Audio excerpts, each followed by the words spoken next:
Yangi navlarni kuzatuvchi obunachilarimiz bu ko'rtirganlarning yangi navlar sarasiga kirmay qo'ydi.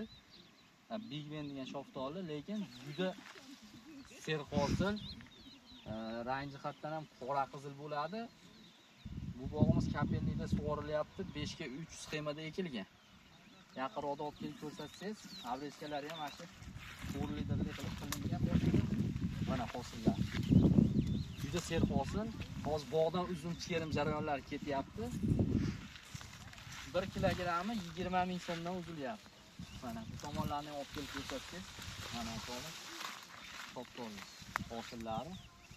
Kalibrlarga kelsak, yaxshi qaralganda bu 70-75 kalibrga chiqadigan eng yirik nektarin shoftoli hisoblanadi. Hozirda eksportga o'zi aslida standart, masalan, o'zimizdagi nektarin shoftolidan yirik shu ko'rinishi ham mevani to'qalanmagan, shuning uchun ko'p bo'lgani uchun sredniyroq bo'lib qolgan. Sredniy deganda ham kalibrlari zo'r. Buni yana bir ushlab tursalaring, yana bitta ma'lumot o'rnida aytib ketamiz. 1 oydan keyin ustalardan bo'laveradi, pishib ketmaydi bu shoftollar. Ko'chat kerak bo'lsa, telefon qilib bizdan ko'chatlarni sotib olishlaringiz mumkin. Yetkazib qo'yganmiz. Kuz oyiga qanaqa savollar bo'lsa, telefon raqamlarimiz 90 560 50 34. Bizga bog'lanib, ko'chatlarni sotib olishlaringiz mumkin. Bizda qolaversa, bog' qilib berish xizmatlari ham bor. Shunaqa bog'larni tashkil qilib beramiz. Videoga like bosib, biz ko'rakanlar, podpisaskani ham bosib qo'yinglar. Sog' bo'ling.